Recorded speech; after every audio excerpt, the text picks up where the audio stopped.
I'm Hannah Reed, 30 years old, and this morning I walked beneath the tall stone arches of the courthouse with a knot in my stomach and my grandmother's name on my lips. The hall smelled like old wood and rain-soaked coats, the kind of scent that lingers when something important is about to be decided. My parents were already there in polished shoes and practiced smiles greeting people, as if this were a reception instead of a reading of a will.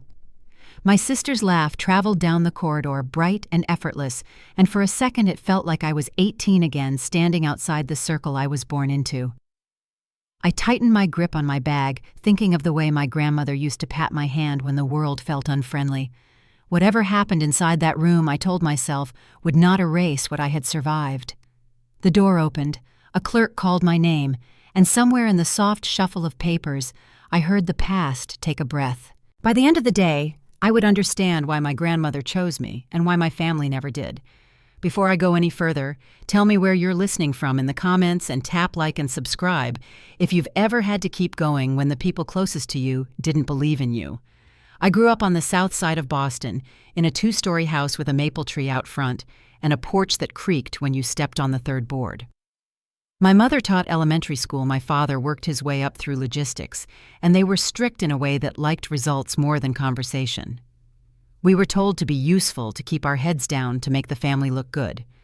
Kindness was expected toward neighbors, but at our kitchen table it often meant doing what was asked without asking questions. Money was counted carefully in my childhood, then loosened later when my father's promotions came, and somewhere in that shift, the rules changed for my sister and me in ways I did not see coming. I liked books, part-time jobs, and the quiet feeling that came from saving for my own winter coat. Brooke liked applause photos by the bay and being the center of any room she entered. When the house felt too tight with opinions, I took the bus to Cambridge, where my grandmother Eleanor kept a garden that smelled like apples in September and rosemary in June. She lived in a small clapboard place with a screen door that snapped shut, and she spoke softly as if she never wanted to bruise a moment. She told me that integrity was a habit, not a headline, and that a person's worth had more to do with what they carried through a hard season than what they were handed on an easy day. We read together in her living room with the lamp turned low and a blanket over our knees, and she'd pause to say, "You can build a life out of ordinary days if you keep choosing what's right." In her kitchen, where an old pie plate lived on the top shelf, I learned that hospitality was not a performance, but a steady way of seeing someone who might otherwise disappear. There was always a difference between our two households that no one mentioned out loud. At my parents' house, the new car sat in the driveway. Like a promise, dinners were organized around calendars and test scores, and the word should carried more weight than any feeling that didn't fit the plan. At my grandmother's house, there was time to sit with a cup of tea and talk about what to do with disappointment, how to stay decent when success landed in someone else's lap. As I grew older, the distance between those worlds widened. My grandmother's advice fit the person I was becoming, while my parents' expectations narrowed into a checklist that always seemed to skip my name. I worked weekends and summers because it felt honest to pay my own way, and it felt necessary to know I could. Graduation week came with humid air and a storm in the forecast, and our living room filled with balloons and a cake that said, "Congratulations," in blue icing. My sister posed for pictures with neighbors. My parents answered texts about college plans and summer trips, and I kept thinking of my grandmother's hands as she tied her garden roses to a trellis so they wouldn't snap in the wind. I had a small envelope of cash saved from coffee shop shifts, a thrift store dress pressed the best I could manage, and a quiet hope that finishing high school would soften something inside the house where I slept. I can still hear the first drops hitting the porch roof that night, a patient drumming that made every word at our dinner table travel farther than it should. My father set down his fork, my mother folded her napkin, and in the pause that followed, I felt a chill that had nothing to do with the storm outside. The first fracture would come in the next breath, and with it a choice I never thought my own family would force me to make. The rain that night came hard and fast, streaking the kitchen windows and blurring the streetlights beyond them. We sat around the oak table in the same seats we'd used since childhood, plates half full, the silence thicker than any storm outside. My father set his fork down with the same precision he used at work, straightened his shoulders, and looked across the table at me. "You're 18 now," he said, his voice level but colder than I'd ever heard it. "If you plan to keep living under this roof, you'll need to contribute. If not, you'll have to make your own way." I stared at him, unsure if I'd heard correctly the words, feeling heavy and wrong in my ears. My mother folded her napkin, pressed it flat, and added quietly, "We've done more than enough. It's time you learn to stand on your own." Her tone didn't waver. It was the kind of voice she used when closing a classroom discussion final without room for argument. Across the table, Brooke swirled her straw in her glass, pretending not to listen, but the smirk tugging at her lips said otherwise. Her new car keys sat next to her plate, glinting under the kitchen light. I'd seen the bow-wrapped sedan parked in the driveway that morning, a birthday gift from our parents. A full scholarship to an exclusive private college sat beside it, printed on heavy paper. I didn't need to ask who they were proud of that week. When I tried to speak to ask why things had to be so unbalanced, my father shook his head slowly. "You've always been too soft, Hannah," he said. "You never finish what you start. We can't keep investing in weakness." My mother looked down, tracing the edge of her glass with one finger. "You've had every chance. You just never make use of them." Something inside me folded in on itself. I pushed my chair back, the legs scraping against the floor, but no one looked up. I walked to my room and began packing shirts, a sweater, the old sneakers I used for work. I kept waiting for someone to stop me, to say they didn't mean it. No one did. By the time I stepped onto the porch, the rain had turned into sheets. I stood there for a long minute, staring at the glowing windows, hearing the muffled hum of the television from inside. Then I walked down the steps, the water soaking through my shoes, the cold settling deep into my chest. Emily met me a few blocks away, her old sedan idling under the flickering streetlight. I climbed in without a word. The wipers squeaked across the windshield, smearing more than they cleared. Neither of us spoke until she parked behind a diner and handed me a paper cup of coffee. "You can stay with me a few days," she said softly. "We'll figure something out." I nodded, though my throat felt locked shut. That night, I fell asleep in the back seat of her car, my jacket pulled over my knees. The rain on the roof sounded like a heartbeat that didn't belong to me. The next morning, the world looked washed out, gray and raw. Emily drove me to her apartment across town, where she shared a cramped space with 2 roommates. She cleared a corner for me and handed me a blanket. I remember staring at her cracked ceiling that night, thinking of my grandmother's voice. Eleanor always said, "Storms pass quicker when you stop fighting them." I tried to believe that as I drifted into restless sleep. In the days that followed, I went back to school to finish my last exams, pretending everything was fine. My teachers congratulated me on graduation. My parents didn't show up to the ceremony. I searched the crowd anyway, hoping to spot them near the bleachers. They weren't there. I walked across the stage alone, clutching the diploma that suddenly felt both heavy and hollow. When I couldn't bear the emptiness, I took the train to Cambridge. My grandmother's house sat on a quiet street lined with apple trees, their branches heavy with new blossoms. She opened the door before I could even knock, as if she'd been waiting. "There you are," she said, wrapping her arms around me. The smell of cinnamon and flour clung to her apron. For the first time in days, my body stopped trembling. Inside the kitchen was warm and familiar. An apple pie cooled on the counter, the crust glistening with sugar. She poured me a cup of tea and waited until I found words. They said I had to leave. I managed, my voice cracking. She didn't look surprised. Instead, she reached across the table and took my hands in hers. "You've always been strong, Hannah," she said. "But strength doesn't mean pretending you're not hurt." Her thumb brushed over my knuckles the way she used to when I was little and afraid of thunder. "Don't let this make you bitter. Bitterness keeps you in their world.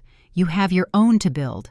I spent that summer helping her around the house, mowing the lawn, mending screens, running errands. At night, we read together in the living room. She favored biographies, stories of people who had started with nothing and still found a way to stand tall. She'd pause sometimes, close the book, and say, "You see, every single one of them had to choose to keep going."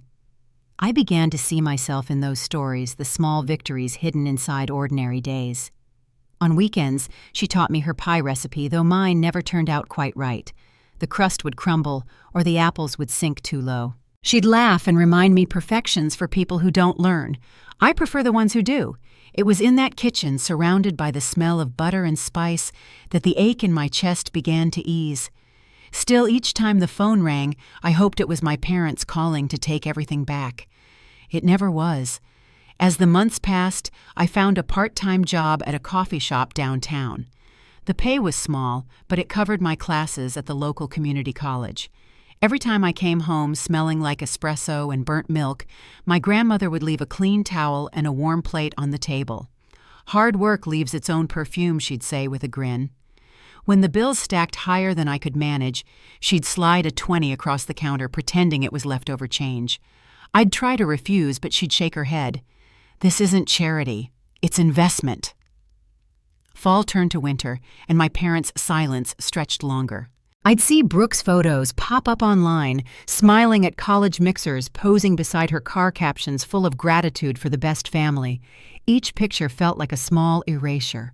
But every time I walked into my grandmother's kitchen, she treated me like the only person who mattered. She never mentioned my parents unless I did, and when I did, she listened without judgment. Once sitting on the porch, wrapped in quilts against the cold, I asked her how she'd stayed kind after losing so much in her own life. She thought for a moment and said, "Because anger makes you small, and love well. Love lets you keep your shape." By spring, I had begun to find a rhythm. Work, study, home. It wasn't glamorous, but it was mine. And yet, whenever I looked at my grandmother's silver hair caught in the sunlight, I felt the clock ticking faster than I wanted. I knew she wouldn't always be there to catch me when the world turned cold again. The day she handed me a small envelope, I didn't understand its meaning. "Keep this somewhere safe," she said. "It's just something for later." I tucked it into a notebook and forgot about it for years. That summer, when I finally moved into my own small apartment near downtown, she hugged me tight before I left. "You'll be fine," she said. "Just don't forget what we built here." I never did. Her faith stayed with me long after the train pulled away from Cambridge. But somewhere deep down, I knew the story with my family wasn't finished. The quiet between us was too sharp, too practiced. I had a feeling it would crack open again someday, and when it did, everything I'd built would be tested. The first winter on my own was sharp and gray, the kind that settles into your bones before you realize it. My apartment was little more than a single room tucked above a laundromat with a window that rattled when the wind came off the river. I worked at the coffee shop near the train station, my shifts starting before sunrise and ending long after dark. The air always smelled of espresso and wet wool, and by the time I walked home, my hands carried the faint sting of steam burns. I lived on instant noodles and cheap bread, saving every dollar I could for tuition. On some nights, the only light in the room came from the glow of my laptop as I typed papers until my vision blurred. There were moments when exhaustion pressed so heavily on my chest that I could feel my heartbeat in my temples. Rent was due every month, and the envelope on my counter always looked too thin to cover it. The three of us who shared the apartment learned to split groceries to the ounce milk, eggs, coffee grounds. When the heat went out in February, we took turns boiling water on the stove to keep the air from freezing. Still, I told myself that this was freedom, hard, uneven, but mine to hold. Every few weeks, I would take the train to Cambridge to visit my grandmother. Her small house with its sagging porch and apple trees dusted with snow felt like another world entirely. She always waited by the window, her hair tied back, a smile ready even before I reached the door. Inside, the smell of cinnamon and butter wrapped around me like a blanket. She'd ask about school, about work, about whether I was eating enough, and I'd lie through my teeth so she wouldn't worry. Somehow she always knew when I was hiding the truth. Once I came to her house with red eyes from crying after an argument with a landlord over late fees. She didn't scold or comfort me with grand words. Instead, she set 2 plates on the table, sliced a pie in half, and said, "Eat. You'll think better when your stomach isn't empty." We ate in silence, the clock ticking behind us. Afterward, she walked me to the porch and said softly, "Hardship doesn't mean failure. Sometimes it's just proof you're moving." Her voice was so calm that I carried it with me back into the city, repeating it whenever the nights grew too long. Back at school, I studied economics, fascinated by how numbers could explain survival. I learned how to budget every hour of my day, morning classes, double shifts, late-night homework. Each semester was a new kind of test, but slowly my grades climbed. Professors started remembering my name. When I finally transferred to the University of Massachusetts after 2 years, it felt like climbing out of a tunnel into the sun. I still worked, still counted every cent, but for the first time I believed I could finish what I'd started. Meanwhile, Brooke's life played out like a magazine spread. I didn't have to look for it. She made sure it found me. Pictures of her vacations, her polished friends, her dream life filled social media. There were snapshots of her in Paris standing under the Eiffel Tower with a caption about chasing dreams. In another, she posed by the water in Venice, her wrist heavy with new jewelry. My parents commented on every post, calling her their pride and joy. I scrolled through them on nights when the city felt endless, trying not to wonder what they'd say about me if I disappeared altogether. Once in the middle of finals week, I got a message from my mother. It was short. Brooke just won another scholarship. Maybe you should learn something from her discipline. I stared at the screen for a long time, then turned it face down on my desk. There was no point replying. Their words didn't surprise me anymore. They simply arrived like the weather expected, but still cold. When the loneliness became too sharp, I called Emily. She had moved back to her hometown by then, working as a nurse. Her voice over the phone was steady, kind, the same one that had once offered me a place in her car. "You're doing fine," she told me. "Just keep going. One day they'll see." I wasn't sure she was right, but I thanked her anyway. Through every setback, my grandmother's lessons stayed rooted inside me. She had this way of teaching that never sounded like instruction.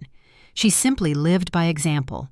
When she talked about her own youth, about the years she spent cleaning offices to pay for night classes, her tone never held bitterness, only quiet pride. "You'll find that respect doesn't come from who approves of you," she said once. "It comes from how you treat yourself when no one's watching." I wrote that down on the back of a receipt and taped it above my desk. 4 years after leaving home, I stood on a stage again, wearing a borrowed gown and holding a degree in my hands. The applause blurred into a dull roar as I looked out at the crowd. My grandmother sat in the second row, her eyes bright with tears, clapping harder than anyone else. My parents weren't there. Neither was Brooke. But for the first time, it didn't matter. When the ceremony ended, Eleanor wrapped her arms around me and said, "See what happens when you don't give up." Her laughter was quiet, the kind that fills a room without needing to be loud. The next few years passed in small, steady steps. I found a job as a junior financial analyst at a consulting firm downtown.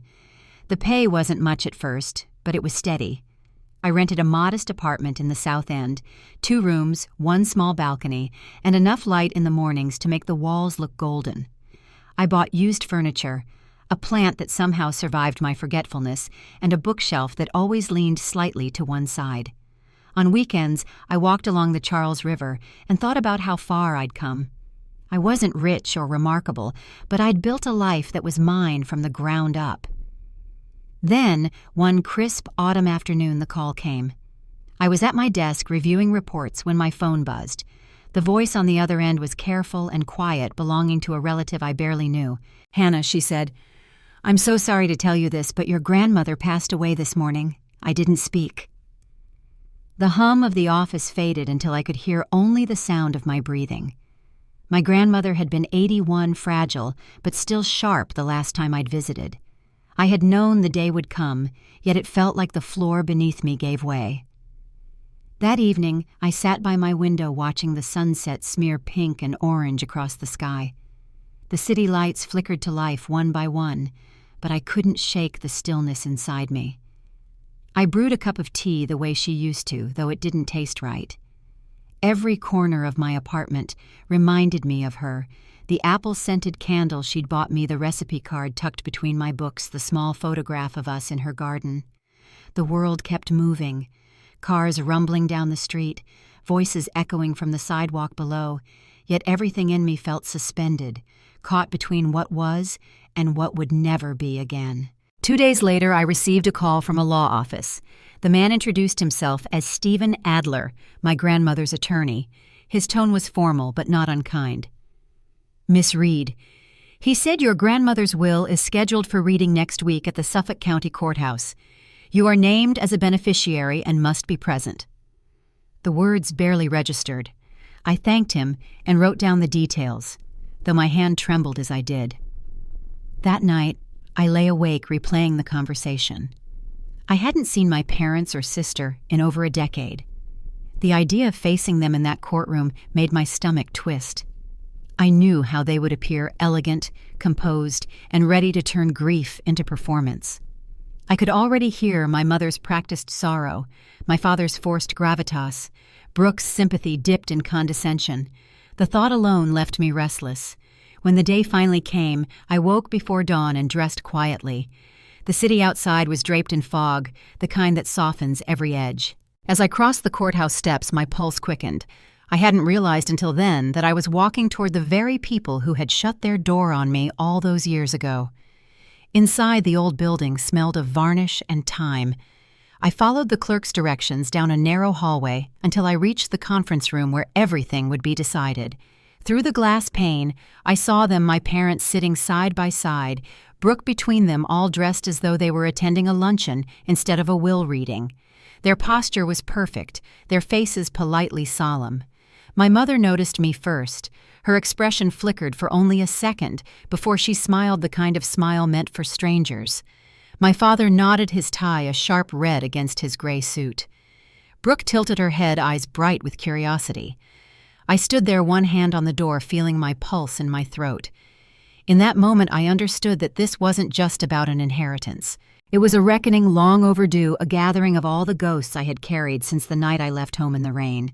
And though I didn't yet know what my grandmother had left behind, I sensed it was something that would change everything. The courthouse smelled faintly of varnished wood and old paper, the kind of scent that lingers in places where decisions have weight. My heels clicked softly against the marble floor as I walked toward the conference room, the echo steady but too loud in my own ears.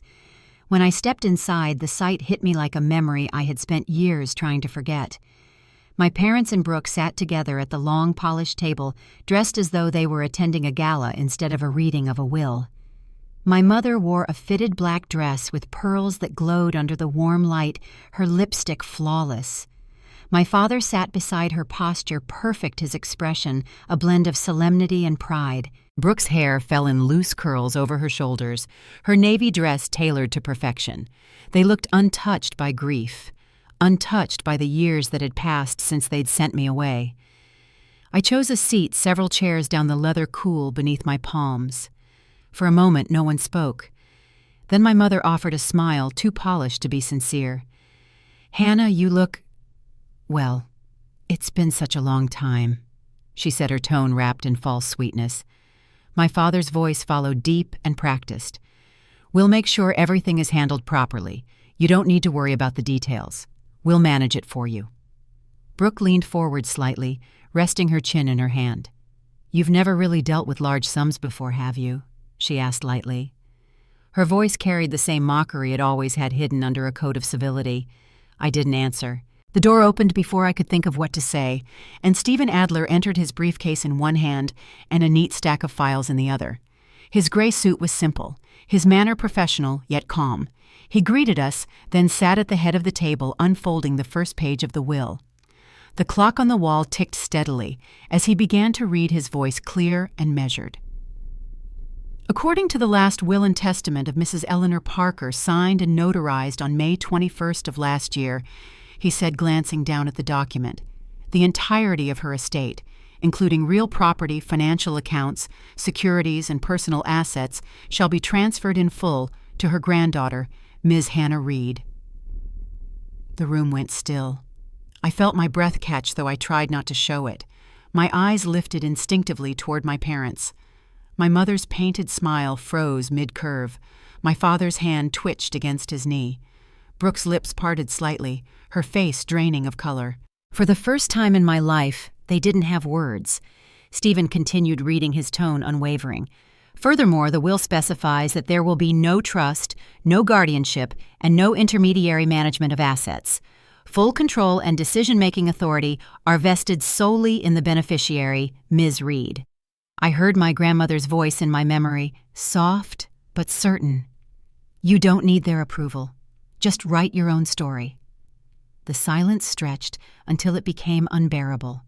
Then my mother broke it, her voice gentle but strained. "Sweetheart, That's a tremendous amount of responsibility. You're still young, and managing such a large estate alone could be overwhelming. Your father and I can help you, just until you find your footing." I didn't respond. My father leaned forward, his tone more insistent. "Hannah, this isn't about control. It's about protection. You've never managed significant assets before, and there are predators out there who would take advantage of your inexperience. Let us handle the investment side while you focus on your life." Brooke's laugh was soft but sharp. "He's right. It's not like you've ever had money to manage. Remember when you couldn't even pay your electric bill without help from Grandma?" I felt the heat rise in my chest, but kept my hands folded in my lap. The years of struggling to keep my composure had prepared me for this moment. Stephen tapped his pen lightly on the table, drawing everyone's attention. "Mrs. Parker was of sound mind when she signed this document," he said evenly. "It was witnessed and certified by both a physician and myself. There is no legal basis for dispute, nor any clause allowing for shared management." My father's jaw tightened, the muscles shifting under his skin. My mother looked down at her folded hands, her smile fading entirely. Brooke's eyes flicked toward me, and for once there was no condescension, only disbelief. I sat quietly breathing in the heavy air, my pulse steadying with every passing second. When the meeting ended, Stephen gathered the papers into his briefcase and gave me a small nod before leaving. I stood slowly, sliding my chair back, but before I could step away, my mother's hand brushed my sleeve. "Think carefully about what you're doing, Hannah," she whispered. "Money like this changes people." I met her gaze, but no words came. I simply turned and walked out. The city outside was bright with the midday sun, traffic humming beyond the courthouse steps. I stood there for a moment, letting the air fill my lungs. For the first time in years, I didn't feel like the child they'd cast out. I felt something steadier, something closer to peace. But the calm didn't last long. 3 days later, I came home from work to find Brooke leaning against my apartment door, arms crossed, her perfume heavy in the hallway. She looked out of place against the chipped paint and dim lighting, as though she'd stepped off a magazine page and into the wrong story. "We need to talk," she said, before I could speak. I unlocked the door, pushing it open without inviting her in, but she followed anyway. Her heels clicked on the worn wood floor as she looked around, her gaze drifting over the small couch, the bookshelf, the stack of papers on my desk. "This is quaint," she said, forcing a smile. "But it's not exactly a place for someone who just inherited millions." I hung my coat by the door, ignoring her tone. "Why are you here, Brooke?" She perched on the arm of the sofa, crossing one leg over the other. "Because Mom and Dad are worried. You're acting impulsively. You don't have the experience or the connections to manage all that money alone. We just want to help you make smart choices." Her words were smooth, rehearsed. I'd heard this rhythm before, the same one they used when convincing people to do what they wanted. "It's not your responsibility," I said quietly. Brooke tilted her head, her voice sharpening. "You really think you can handle this on your own? Come on, Hannah, you've been scraping by for years. This kind of wealth takes strategy, not stubborn pride." I turned away, filling a glass of water to keep my hands busy. "If that's all, you should go." She exhaled, frustrated. "You're being childish. We're your family. Why turn us into enemies?" I opened the door. The hallway light flickered, casting shadows between us. "Because you made that choice a long time ago," I said. For a moment, her mask slipped. Her lips tightened, her eyes flashing with something close to anger. "Don't be stupid, Hannah. You can't hold on to this forever." Then she stepped past me and disappeared down the corridor, her heels echoing until the sound faded completely. That night, I sat by the window, the city lights trembling against the glass. My phone rang once, twice, then stopped. I didn't need to look to know who it was. The next morning, a call from the bank confirmed my fears. Someone had tried to access the inheritance account, presenting forged documents and claiming to represent me. They'd been denied, but the attempt was recorded. I hung up slowly, my hand shaking. It wasn't just greed anymore, it was desperation. My parents had once cast me out to prove a point, but now they were willing to cross lines even I hadn't imagined.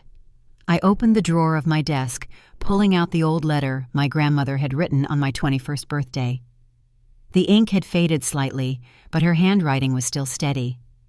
"If they ever try to take from you what isn't theirs, remember you owe them nothing. Everything I leave to you is trust, not charity." I traced the words with my fingertips, the paper soft from age. Outside the city was quiet, except for the hum of distant traffic. I could almost hear her voice again, calm and certain, guiding me the way she always had. Whatever storm was coming, I knew she had seen it before I did, and somewhere in her careful planning, she had already built the path I would need to follow next. The morning after the call from the bank, I woke before sunrise.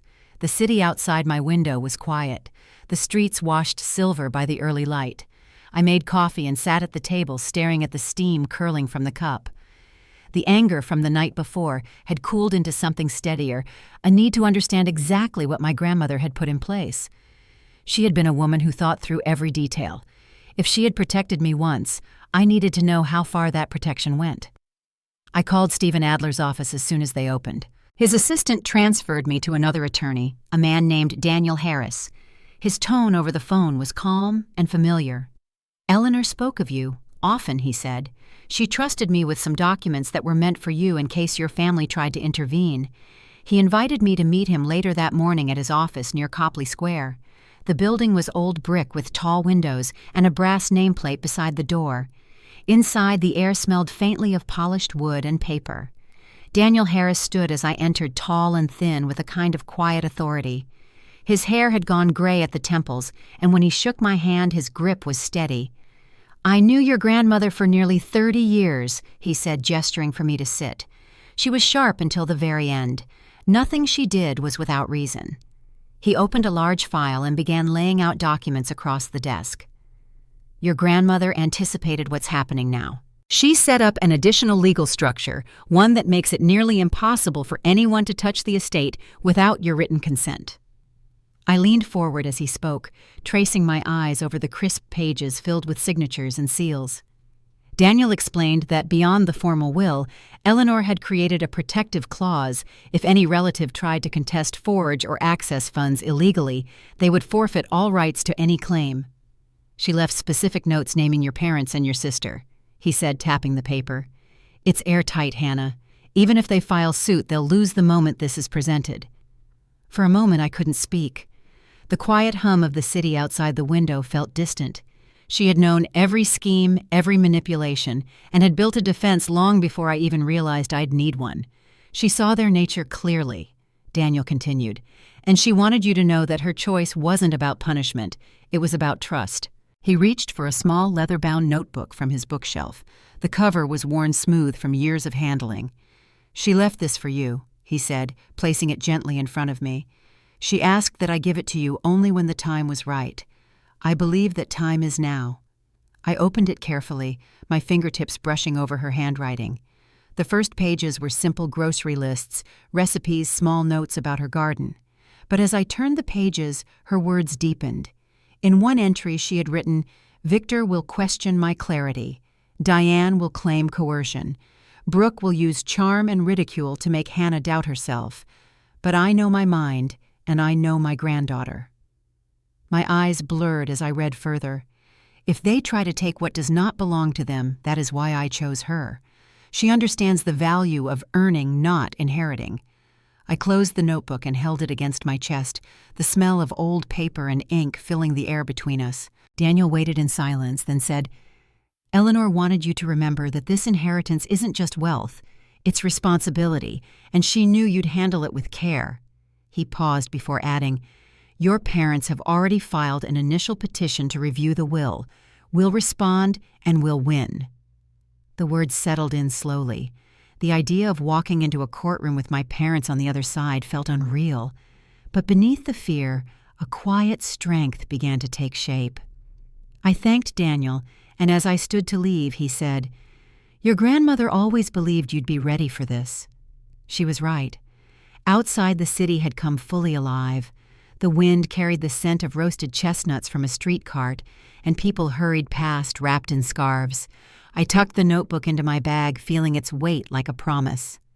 That night I read every page under the soft glow of my desk lamp.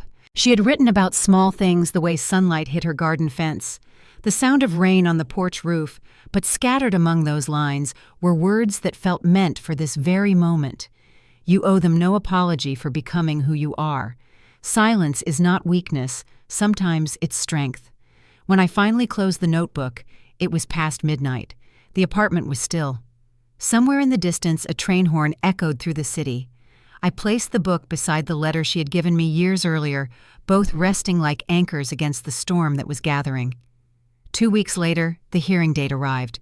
The courthouse looked the same as it had before, but stepping inside this time felt different. I wasn't the uncertain daughter returning to face her family. I was the woman my grandmother had prepared me to be. Daniel met me at the entrance files tucked under his arm. "They're already inside," he said quietly. The courtroom was crowded rows of benches filled with curious faces and reporters scribbling notes. My parents sat at the front with their attorney, Brooke, beside them. My father's expression was composed, but his knuckles were white around his pen. My mother wore a silk scarf, her posture impeccable. Brooke's gaze flicked toward me, sharp and assessing. The judge entered, a woman with a calm, even voice. The hearing began with my parents' attorney presenting his case. He claimed my grandmother had been mentally unsound at the time of signing, that she had been influenced, manipulated, and isolated by me. His words flowed easily, practiced, and polished. At one point, Brooke took the stand, speaking in a voice thick with rehearsed emotion. She said I had always been distant from the family, that I had swooped in only when Eleanor grew ill. Her story painted me as opportunistic and cold. I sat still, my hands clasped in my lap. Each accusation felt like an echo of old arguments rewritten for an audience. When Daniel rose to speak, the air in the room shifted. His tone was measured, but firm. He began by presenting the medical certification signed by Eleanor's physician, the one confirming her sound mind and full understanding of her estate. He handed over copies of the bank's report showing my parents' attempt to access funds using forged documents. Murmurs rippled through the room. Then Daniel lifted the leather notebook and turned to the exact page that bore my grandmother's handwriting, describing their likely behavior. He read aloud, "Victor will claim confusion. Diane will use sympathy. Brooke will strike with doubt. But I know the truth, and I trust Hannah to protect it." The courtroom went silent. My father's face flushed red. My mother lowered her eyes, her composure cracking. Brooke's hands gripped the edge of the table, knuckles pale. Daniel closed the notebook gently and said, "These words were written months before her death, in a clear, steady hand. This was not confusion. This was foresight." When the judge finally spoke, her tone was steady. "The evidence shows Mrs. Parker acted of her own free will and full understanding. The petition to contest is denied." She paused, glancing toward my parents. "Any further interference will result in sanctions." The gavel struck once. It was over. I didn't move at first. The sounds of chairs scraping and voices murmuring filled the room. Daniel gathered his papers, then looked at me and nodded once. I rose slowly, feeling a kind of quiet wash over me that I hadn't felt in years. My parents remained seated, their faces blank. Brooke staring down at the table. I walked past them without a word. Outside, the sky was pale and cold, the wind carrying the faint scent of salt from the harbor. I stood on the courthouse steps, my grandmother's notebook pressed against my chest, and let the weight of it settle. For the first time since her passing, I felt her presence not as a memory, but as something living, woven into every choice I would make from here on out. The reporters were already gathering, their cameras flashing as they called my name. I didn't stop. I just kept walking down the stone steps toward the street, the sound of their voices fading behind me. The fight was over, but something in me knew this wasn't the end of the story. What came next would be about more than winning. It would be about what I would do with the life she had left in my hands. After the ruling, I walked out of the courthouse into a rush of cold air that felt cleaner than anything I'd breathed in months. The gray clouds above Boston finally broke, revealing a pale streak of afternoon light that stretched across the Charles River.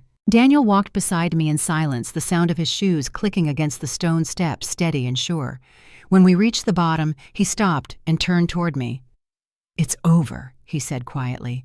"You've done exactly what Eleanor wanted." I nodded, though the words hadn't settled yet. It didn't feel like victory. It felt like release, the kind that leaves your chest hollow after carrying too much for too long. By the next morning, my phone began ringing nonstop. Reporters wanted comments, relatives I barely knew wanted to check in, and a few old classmates reached out pretending to care. The case had already made its way into the news. I saw the headlines flash across my phone. Parents sue daughter over grandmother's will, court rules in granddaughter's favor. My name was there in black letters, followed by words like resilient, estranged, independent. It didn't feel like me. I turned the phone face down and let the world talk without my help. A few days later, Daniel called to check in. His tone was lighter than before. "The media will move on soon," he said. "They always do, but what comes next, that's yours to shape." His words stayed with me long after the call ended. I spent that evening sitting by the window looking out at the city as the lights came on one by one. For years, I'd lived in survival mode: work, save, study, repeat. I had never let myself imagine what a future without fear might look like. The following week, I went back to the office. My coworkers greeted me with polite smiles, curious but respectful.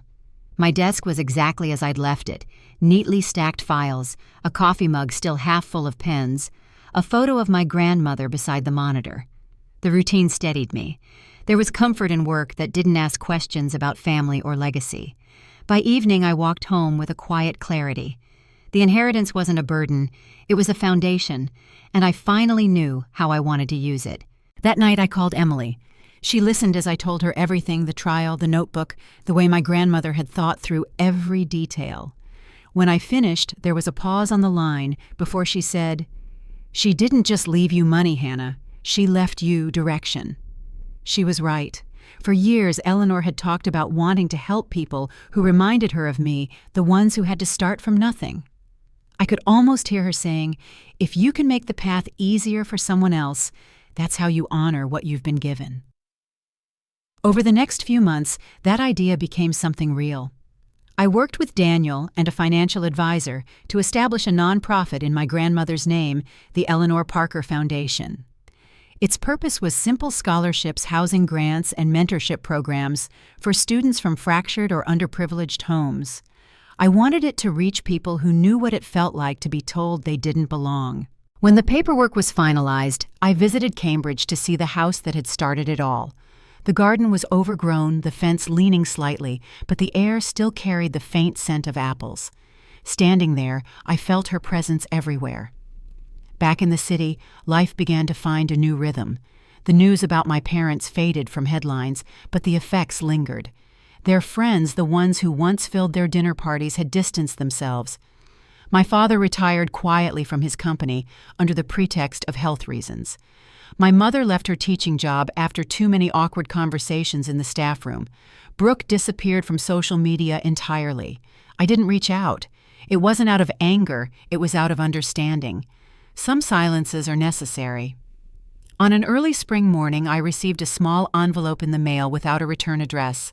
Inside was a single sheet of paper written in my mother's careful cursive. "We never meant for things to go so far," it read. "Your grandmother made her choice, and we accept that now. We hope one day you'll find it in your heart to forgive us." There was no signature, only a faint scent of her perfume on the paper. I folded the note and set it in the back of my drawer. Forgiveness would come in its own time. The foundation began to grow faster than I expected. With each new applicant, each story of struggle and determination, I felt more certain that this was the work I was meant to do. We started a reading program for children in Cambridge, restoring a corner of the old public library that had fallen into disrepair. The local paper covered the ribbon-cutting ceremony, and someone asked if I planned to make it a long-term project. I smiled and said, "It already is." One evening, after a long day at the office, I walked along the Charles River, where the water caught the glow of the streetlights. The air was cool, and the city's hum felt softer than usual. I thought of the people who had crossed my path. My grandmother, who taught me resilience. Emily, who offered me a home when I had none. Daniel, who stood beside me in every courtroom. And even my parents, whose rejection had carved out the space for me to become my own person. The path had never been simple, but it had led me here. A month later, I was invited to speak at a scholarship luncheon in Boston.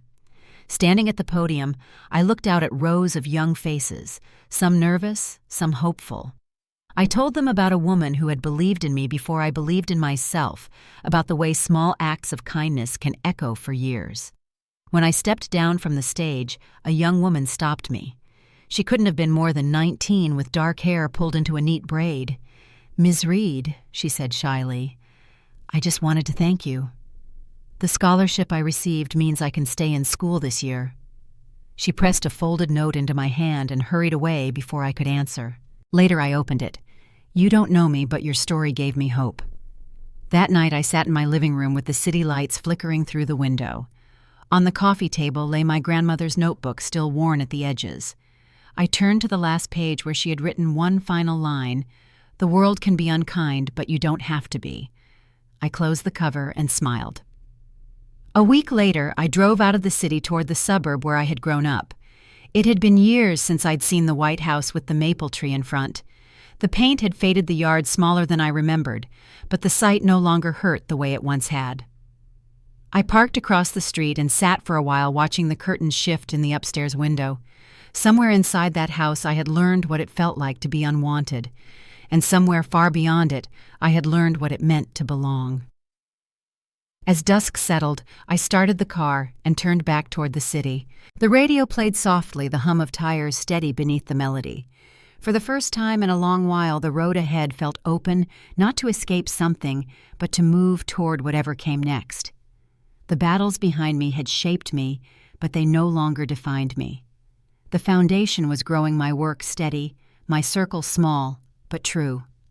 I had built a life my grandmother would have recognized, a life not built on approval, but on purpose. And though I knew peace would never be perfect, I also knew it was enough.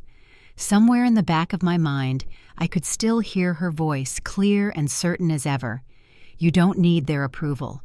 Just write your own story." The summer after the foundation launched, life took on a different rhythm. The phone that once rang with tension now brought voices of gratitude.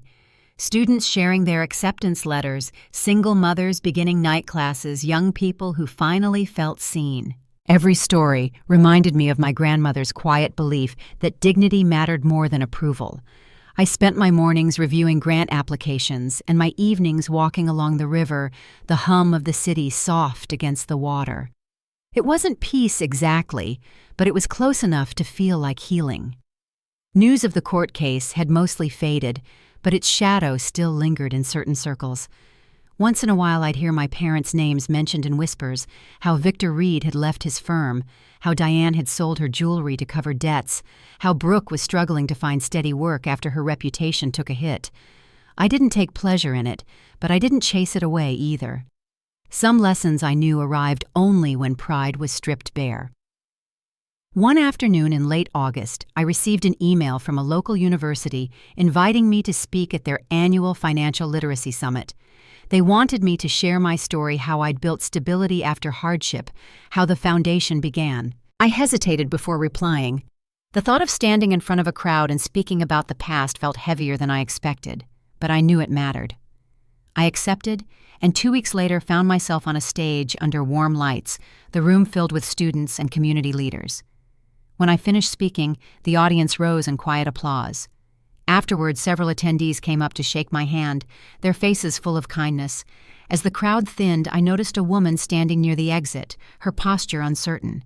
It took me a moment to realize who she was. Brooke. Her hair was shorter now, her clothes more modest, but the look in her eyes was one I'd never seen before, uneasy, almost fragile. She stepped forward slowly. "Hannah," she said softly, "I didn't know if you'd talk to me." Her voice trembled in a way that disarmed me. "I didn't come to ask for anything. I just wanted to say I'm sorry." The words hung between us, awkward and real. For a moment I didn't know how to respond. Then I nodded toward a bench by the hallway. "Let's sit." We talked for almost an hour. She told me about the months after the lawsuit, how our parents' lives had unraveled, how she had taken a job at a local marketing firm just to stay afloat. I was angry at everyone, she admitted, mostly at myself. I kept thinking if I'd just gone along with them less, if I'd spoken up, it might not have gone that far. I listened quietly, the ache in her voice heavy with sincerity. When she finally asked if there was any way to make things right, I told her the truth.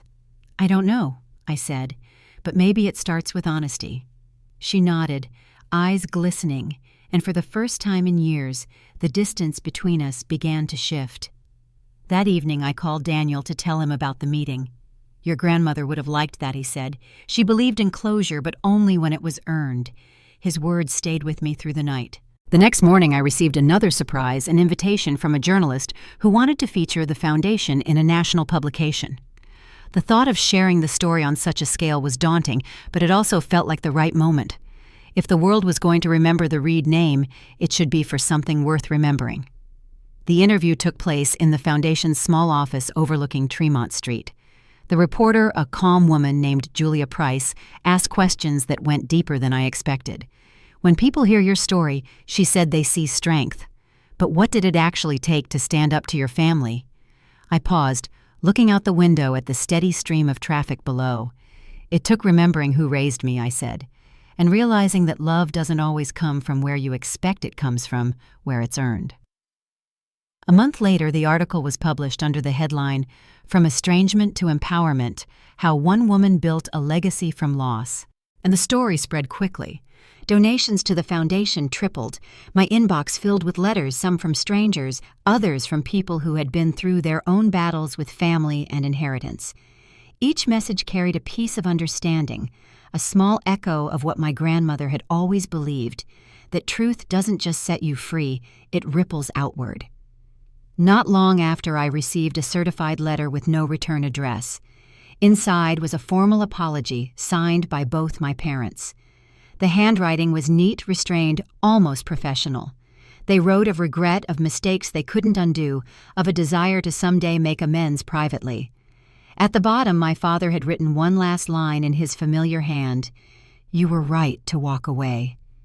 We see that now. I sat at my desk for a long time after reading it, the paper trembling slightly in my hands.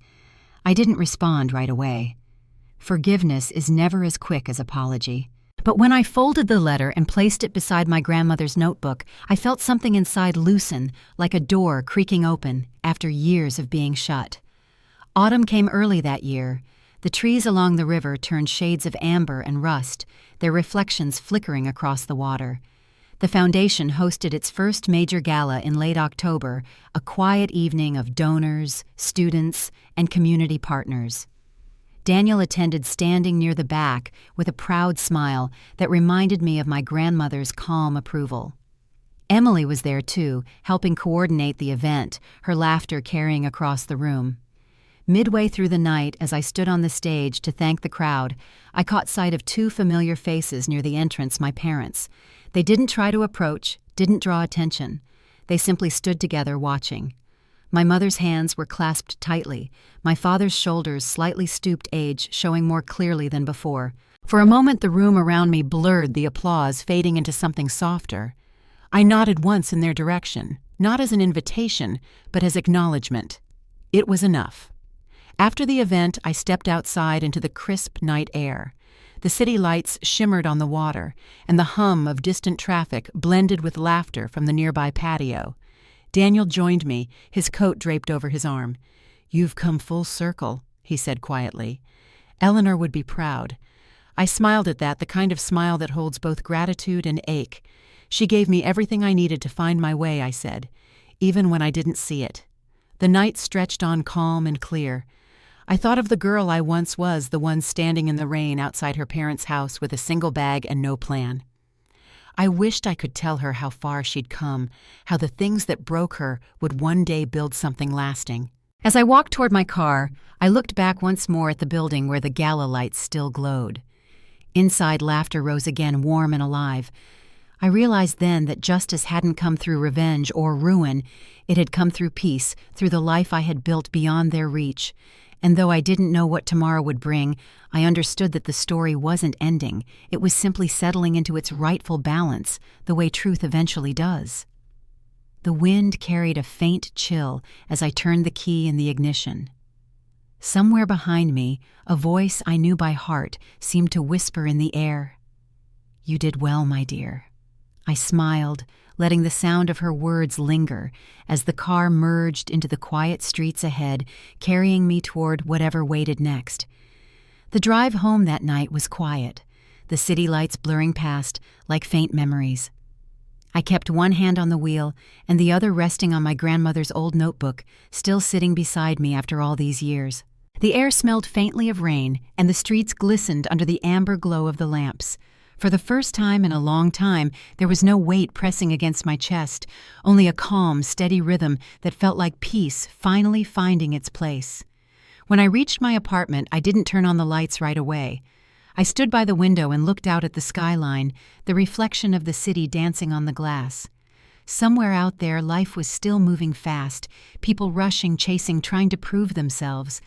I remembered how much of my own life had been spent doing the same, trying to earn love that was never freely given. My grandmother had once told me that freedom isn't just about leaving, it's about no longer needing to return for validation. It had taken me years to understand what she meant. In the months that followed, the foundation continued to grow.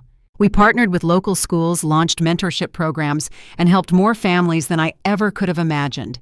Each success felt like another thread, tying me back to Eleanor's legacy, one built not on wealth, but on compassion. Daniel often stopped by the office, bringing coffee and quiet encouragement. Emily became part of the team, managing outreach programs with the same warmth that had carried me through my darkest nights. Watching her talk to students who reminded me of my younger self often left a lump in my throat. As winter approached, I received a small envelope with no return address. Inside was a holiday card, with just 5 words written in my mother's familiar hand, "Wishing you peace this season." There was no explanation, no apology this time, only that one simple wish. I pinned it to the corner of my desk, not as a token of forgiveness, but as proof that some walls can soften with time. The following spring, the city honored the foundation for community impact. The ceremony was held in a restored library not far from my grandmother's old house. Standing at the podium, I looked out at the rows of faces, students, families, neighbors, all of them connected by a cause that had started with one woman's faith in love over pride. When it was my turn to speak, I thought of her garden, the scent of apples, and the sound of her laughter drifting through open windows. I wasn't born into privilege, I told them. I was born into lessons. Some were painful, some quiet, but each one led me here. My grandmother taught me that dignity is not given, it's chosen, and kindness, I paused, glancing at the plaque engraved with her name, is the only inheritance that never runs out. The applause came softly like rain on glass. After the ceremony, a young woman approached me, a scholarship recipient from the first year of the foundation. Her voice shook as she said, "You don't know what this means. Someone finally believed in me." I smiled and handed her the small charm bracelet my grandmother used to wear, a silver apple pendant, worn smooth over time. "Now you believe in yourself," I said. That's what she would have wanted. That night, I visited the old house in Cambridge one last time. It had been sold to a young family, but the new owners had kept the apple trees and painted the porch the same pale blue my grandmother loved. I stood by the gate for a long moment, the spring air cool against my skin. The world had moved on, but her spirit lingered there in the soft rustle of the trees and the stillness that only love can leave behind. I whispered a quiet thank you before heading back to the car. As I drove away, I felt the faintest hint of closure settle deep in my chest. It wasn't dramatic or sudden. It was quiet, almost invisible, the kind of peace you only recognize when you finally stop running. Now, whenever people ask about my story, I tell them it isn't about inheritance or victory. It's about learning that justice doesn't always roar. It sometimes arrives on gentle feet in moments of stillness when you choose to do right, even after being wronged. My grandmother's voice stays with me still steady and sure, reminding me that forgiveness isn't a gift for others, it's a freedom you give yourself. And if you're lucky, it opens the door to something far better than revenge, the life you were meant to live. If you've ever carried the weight of proving your worth, I hope my story reminds you that you don't have to. You are already enough even when others can't see it. Before you go, take a moment to think about the people who helped shape your strength, the ones who saw you, believed in you, or stood by you when no one else did. And if you can pass that kindness forward, that's how we keep their legacy alive.